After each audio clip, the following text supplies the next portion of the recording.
Yeah, it was really tough. It got to the point really where there's part of you that obviously always wants to play and you love football, but there was a bigger part of us that sort of didn't really want to come in every day and play football. They do a job many of us dream of doing. They play in front of huge crowds and experience the highest of highs. Rifled home by Sean Longstaff. But like millions of people whose mental health suffers silently, footballers also experience the lowest of lows. And now a Newcastle United Foundation initiative is encouraging people to open up about mental health. And today, two of the club's Geordies are here to show that football really does talk.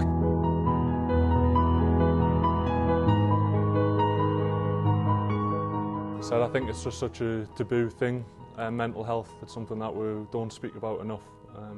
The most important thing I learned is that it doesn't sort of discriminate. Mental health, like, it's every person from every walk of life has all got things that they're dealing with.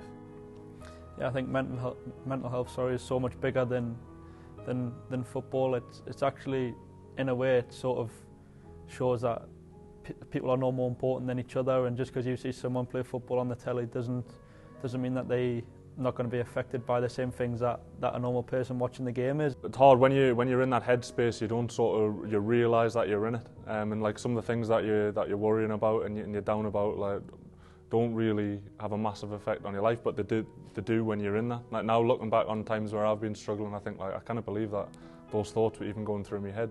Football talk contributes massively to people's mental health, again, mainly because of the social inclusion, the laughter, the memories of football that brings.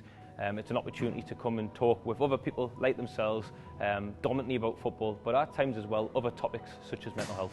There was a bloke who broke down, obviously, was talking about suicide. What was that like for you to hear? Yeah, it was so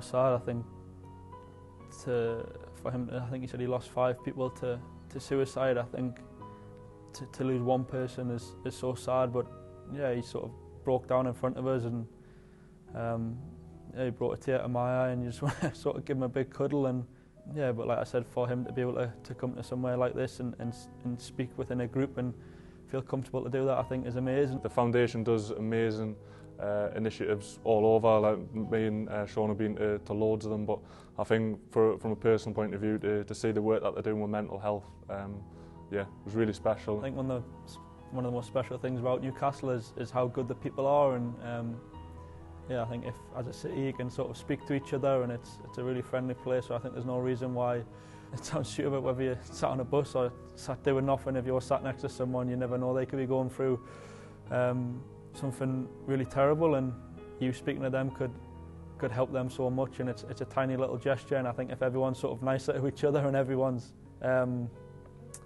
takes a genuine interest in people, and I think that's one of the big things, is just talking to each other.